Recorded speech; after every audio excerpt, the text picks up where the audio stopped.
코로나와의 공존이 시작되자마자 발생을 둘러싼 여러 상황이 녹록지 않습니다.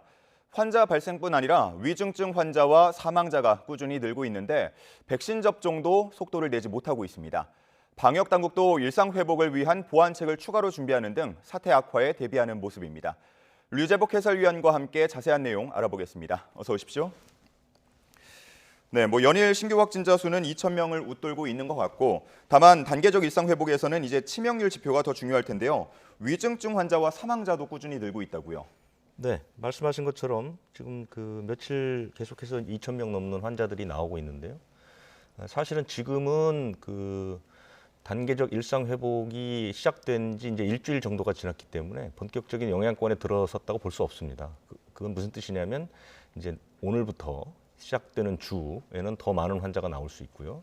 예측에 따라서는 상당히 많은 환자가 나올 가능성도 배제할 수 없는데 단계적 일상 회복의 지표 가운데 이제 그 전에 있었던 우리 사회적 거리두기는 기본 지표가 환자 발생 숫자였거든요. 예. 그런데 이제 단계적 일상 회복이 되면 환자 발생보다는 위중증이라든가 사망자 관리가 더 중요합니다. 왜냐하면 그것이 이제 의료 역량이 갖춰지고 있느냐의 문제니까요. 그런데 최근에 보면 위중증 환자가 좀 많이 늘고 있습니다. 지난 일주일 동안 보면 300명대 초반에서 이제 400명대까지 올라갔거든요. 위중증 환자 수가 매일매일 크게 늘어나는데 이 위중증 환자는 산소 호흡기로 치료를 받거나 에크모라고 그래서 왜 몸에 있는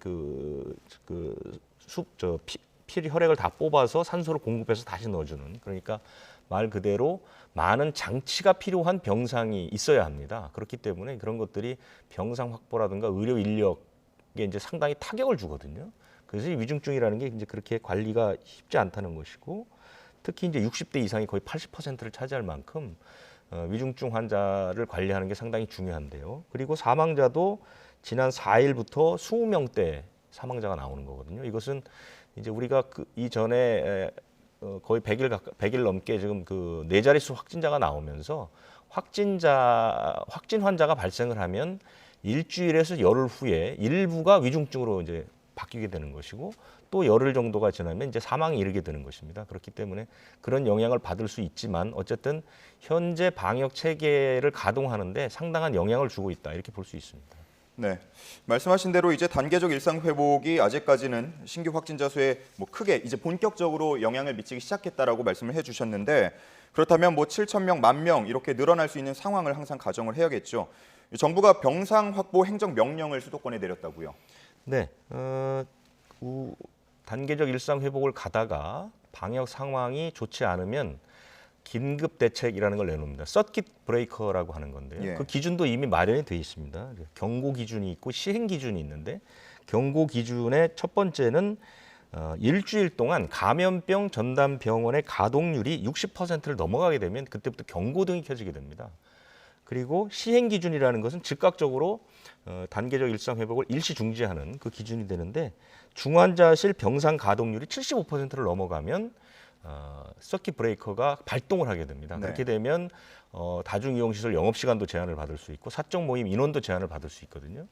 그러니까 환자 발생이 늘어날 것으로 상당 부분 예상이 되는 만큼 병상을 더 확보하는 것도 상당히 중요하지 않겠습니까? 그래서 정부가 상당히 발빠르게, 사실은 단계적 일상 회복이 들어간 지 일주일밖에 안 되는데 벌써 병상 확보 행정 명령이라는 걸 내린 것은 강제성을 띠고 있습니다. 그러니까 병원들은 의무적으로 병상의 몇 % 정도를 코로나19 치료를 위해서 내놔야 되는 것이고, 설비를 갖춰야 되는 것이거든요. 그러니까 굉장히 발빠르게 움직이고 있는데, 그 이유는 뭐냐면 조금 전에 말씀드린 것처럼 코로나19 치료를 위한 설비를 갖추는데 4주 정도 시간이 걸립니다.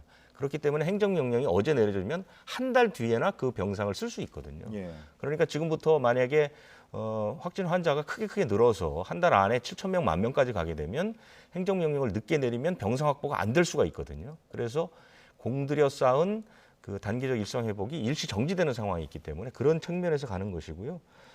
이번에 이제 행정명령이 4번째 내려졌는데, 중등증 환자는 한 700개, 그 다음에 준중증 환자는 400개, 그다음에 이제 예비 명령이라는 걸 또 내려가지고요.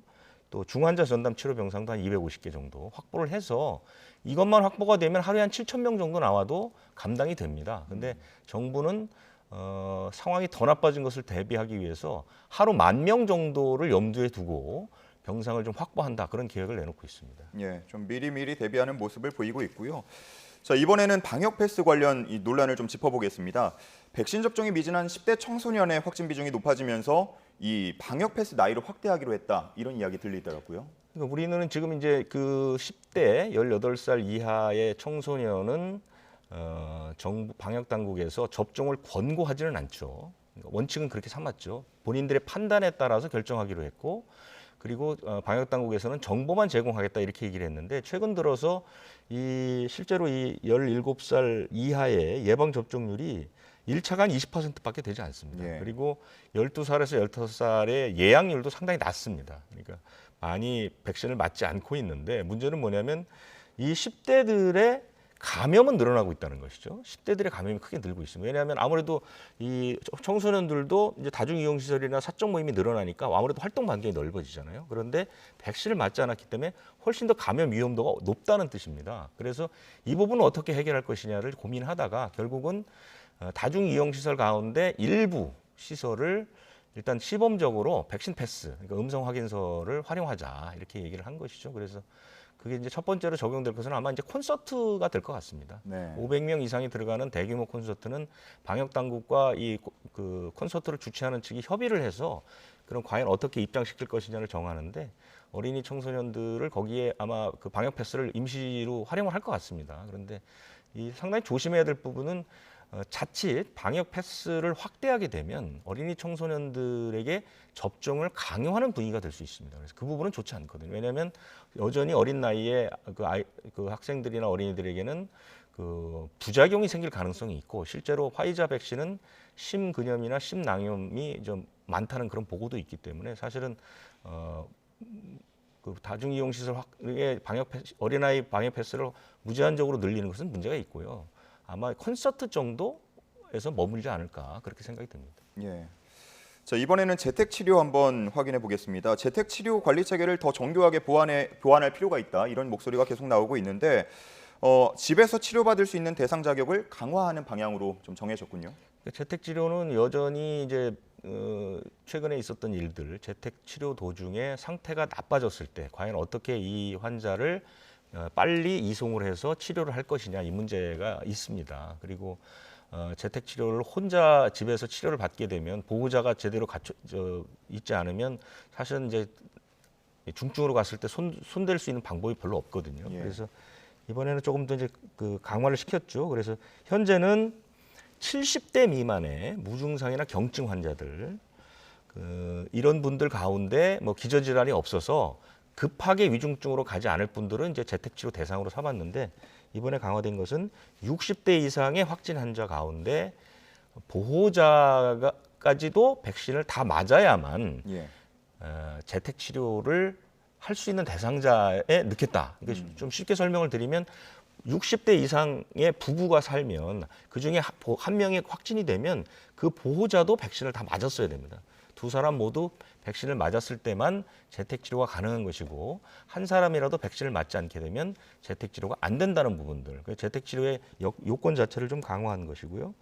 그다음에 그 건강 상태 모니터링 같은 것도 2차례인데 60세 이상이나 기저질환자 이런 분들은 하루에 3번 모니터링하는 걸로 했고요. 그다음에 그 응급 상황 한라인이라고 해서 그 119 구급차가 이제 도착을 해서 상태가 좋아지지 않은 환자를 옮길 때 여기 한라인을 구축해서 항상 그런 것들을 체크할 수 있도록 그런 식으로 재택치료는 상당히 강화되고 있는 방향으로 가고 있습니다. 네. 그 앞서서 10대 청소년 말씀해 주시면서 접종률이 좀 높아지지 않고 있다라는 진단을 해주셨는데 10대뿐만 아니죠. 이제 접종 완료율이 좀 올라가는 게 더뎌지고 있습니다. 주로 부작용 걱정 때문인 것 같은데 어떤 부작용들을 호소하나요? 부작용들 때문에 접종을 꺼리는 분들이 상당히 많고요. 특히 이제 그 돌파 감염을 막기 위해서 추가 접종을 하는데 추가 접종 때도 너무 이제 두렵다 이렇게 얘기하시는 분들이 있거든요. 그런데 실제로 이제 의심 신고를 보면 우리나라는 외국에 비해서 의심 신고율도 낮습니다. 0.45%밖에 안 되거든요. 10,000명이 맞았다면 45명 정도가 이상 신호인데 그 중에 96% 그러니까 100명 중에 96명은 그냥 통증 정도입니다. 두통, 근육통 이 정도고요. 실제로 이제 우리가 좀 심각하다고 생각하는 것들은 그렇게 많지 않거든요. 아나필락시스라고 그래서 이제 백신 맞고 나서 30분 안에 나타나는 중대 이상 반응 있지 않습니까? 백신 맞은 현장에서 갑자기 나빠지는 예. 그 알러지 반응 같은 경우는 3.6% 정도밖에 되지 않고요. 심금염이나 심낭염 같은 경우도 실제로 질환으로 진단이 나온 게 143건 정도밖에 되지 않거든요.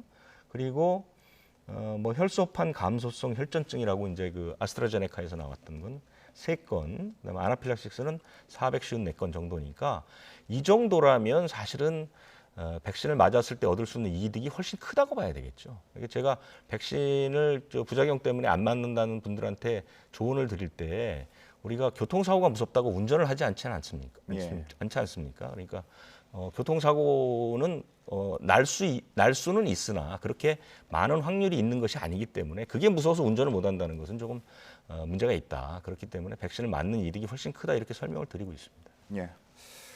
이제 뭐 추가 접종도 있고 항체를 한 번 맞으면은 뭐 계속 유효한 건 아니기 때문에 앞으로도 백신은 계속해서 필요할 것 같은데요. 정부가 내년 백신 도입에 큰 틀을 마련해서 예산안을 편성을 했다고 들었습니다. 화이자 백신이 1억 회분을 넘었다고요? 그렇습니다. 우리나라가 내년에 백신 도입 예산이 한 2조 6천억 원 정도 되는데요. 화이자 백신하고는 지금 계속해서 이제 계약을 했는데 지난 8월에 3천만 회분 계약했고 옵션 3천만 회분 이렇게 준비했는데 이번에 또 계약을 했습니다. 그래서 똑같이 백신 3천만 회분, 그다음에 옵션 3천만 회분. 그러니까 1억 2천만 회분이 화이자 백신이 된 것이죠. 옵션이라는 건 뭐냐면 우리가 이제 급할 때, 필요할 때는 우선적으로 구매할 수 있는 그런 권리를 행사할 수 있는 것이죠. 그리고 이제 눈에 띄는 것은 국산 백신 1,000만 회분이 예산이 잡혔습니다. 그러니까 국산에서 아마 내년 초중반쯤에는 국산 백신이 나올 것 같은데요. 국산 백신은 백신 주권이라는 차원에서 확보할 필요가 있기 때문에 1,000만 회분을 준비를 하겠다. 그래서 거기에 대한 예산도 잡혀 있습니다. 그래서 현재 거의 확정된 것은 1억 3천만 회분 정도 예. 도입하는 것으로 지금 계획이 잡혀 있습니다. 네. 화이자 같은 경우는 이제 백신뿐만 아니고 먹는 치료제 이야기도 들려와요. 이전까지는 뭐 머크사 이야기만 계속 들려왔었는데 화이자의 먹는 치료제 임상 결과가 나왔다고요. 네, 화이자에서 임상 결과를 발표했는데 이 결과가 머크보다 훨씬 좋습니다. 좋습니까? 예, 머크사에서는 자체적으로 조사했을 때 한 50% 정도 예방 효과가 있었거든요. 중증과 사망을 막아주는 효과. 왜냐하면 치료제는 백신이 아니기 때문에 바이러스 감염 자체를 막는 것은 아니고요. 예. 감염이 됐을 때 이제 사태가 나빠지는 걸 막는데 화이자는 보니까 입원이나 사망 예방을 한 89%까지 하더라. 굉장히 효능 자체는 상당히 좋은 것으로 나와 있고요. 머크사의 그 먹는 치료제는 이제 영국에서 처음으로 승인이 났습니다. 예. 조건부 긴급 사용 승인이 났고 이달 말쯤에 아마 미국에 승인 신청을 할 것 같고요. 내년이면은 아니요 다음 달쯤이면은 아마 이제 나올 것 같고요. 미국에서도 승인이 날 것 같고 우리나라는 아마 올해 예산도 잡혀 있긴 하는데 빠르면 올해 말쯤에는 아마 이 치료제가 우리나라에도 들어올 수 있지 않을까 이렇게 예상이 됩니다. 네. 뭐 백신 접종으로 발생을 억제하고 또 먹는 치료제로 이렇게 중증 예방을 할 수 있는 그런 날이 빨리 왔으면 좋겠습니다. 류재복 해설위원과 함께 코로나19 상황 짚어봤습니다. 고맙습니다.